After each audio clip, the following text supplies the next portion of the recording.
ऐतिहासिक व धार्मिक महत्व वाला नगर परिषद कांटी कुशी बुद्ध पोखर आज बदहाली का मार झेल रहा है। जल जीवन हरियाली योजना के तहत इस पोखर के सौंदर्यीकरण के लिए 2022 में 1 करोड़ 29 लाख रुपए की योजना स्वीकृत हुई थी, लेकिन यह धरातल पर नहीं उतर पाया। वही आपको बता दें कि अब इस पोखर के सौंदर्यीकरण के लिए विधायक इसराइल मंसूरी के ओर से मुख्यमंत्री सगम विकास योजना के प्रस्ताव भेजा गया है। पोखर की ऐतिहासिक व धार्मिक महानता स्थानीय साहित्यकार चंद्रभूषण सिंह चंद ने बताया कि करीब 5 एकड़ में फैला यह पोखर न केवल प्राकृतिक दृष्टिकोण से महत्वपूर्ण है, बल्कि इसका संबंध भगवान बुद्ध के कथा से जुड़ा हुआ बताया जाता है। यह पोखर क्षेत्र के जीवन रेखा था, जिससे छठ पर्व समेत आसपास के गांवों की धार्मिक व दैनिक जल आवश्यकताएं पूरी होती थी। वर्तमान में पोखर में पानी की मात्रा काफी कम हो गई है।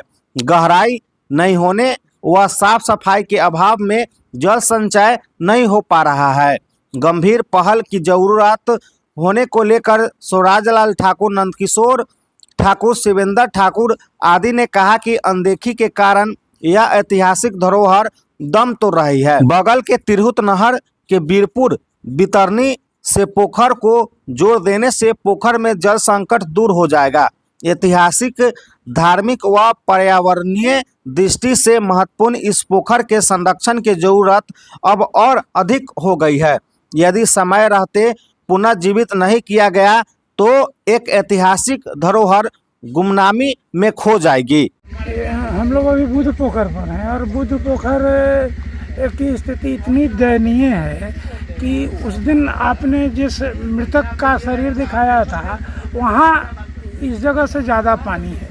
तो यह दयनीय स्थिति में इस पोखर को बरसों से देख रहा हूँ। इस पोखर में जल हुआ करता था, मछलियाँ हुआ करती थी, पशु स्नान करने आते थे, चिड़ै चिरगुन्नी तमाम ये रहा करते थे यहाँ।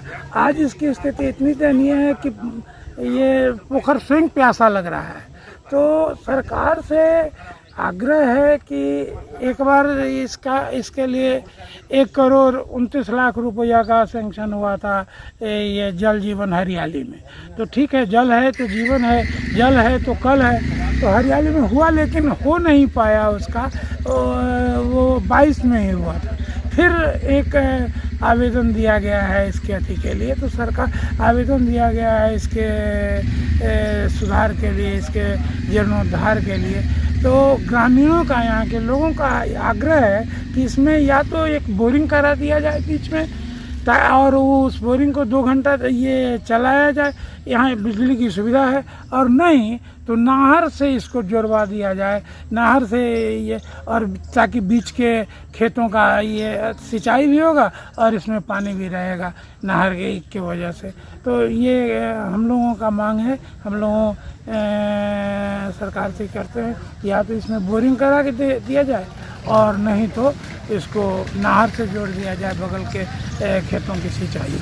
मट्टी भी काफ़ी है इसमें, उसको लेकर कहते हैं। उसको मट्टी को खुदवाया गया था, फिर भर गया। ये कभी अथी हुआ करता, नाला हुआ करता था गंदा, एक गंदा पानी उस रास्ते से बह जाता था। यह एकदम स्वच्छ रहा करता था। यहाँ माल मवेशी तो रहते ही थे, लोग स्नान भी करते थे यहाँ।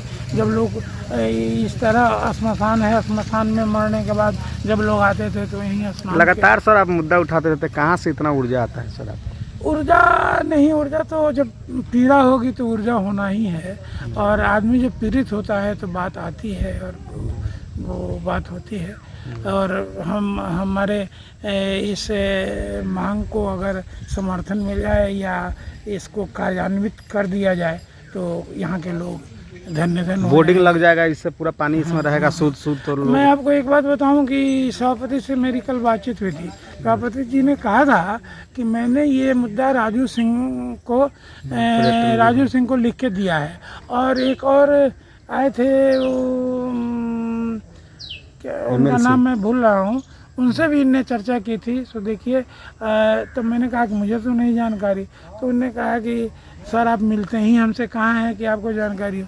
तो प्रकाश जी, मैं आपको स्पष्ट बताऊं कि सचमुच मुझे फ़ोन भी गिना चुना करता हूँ और गिने चुने लोगों से मुलाकात भी आलस होती है, ऐसी मुलाकात नहीं हो पाती। ये काम हो जाएगा तो काफ़ी सब हाँ बेहतर हाँ बेहतर हाँ, हो जाएगा। ये लोग गांव के लोग हृदय से आभारी होंगे, धन्यवाद देंगे उन लोगों को ये लोग। सब्सक्राइब करें हमारा चैनल प्रकाश न्यूज़ लाइव और दबाए बेल आइकन हमारे खबर सबसे पहले देखने के लिए।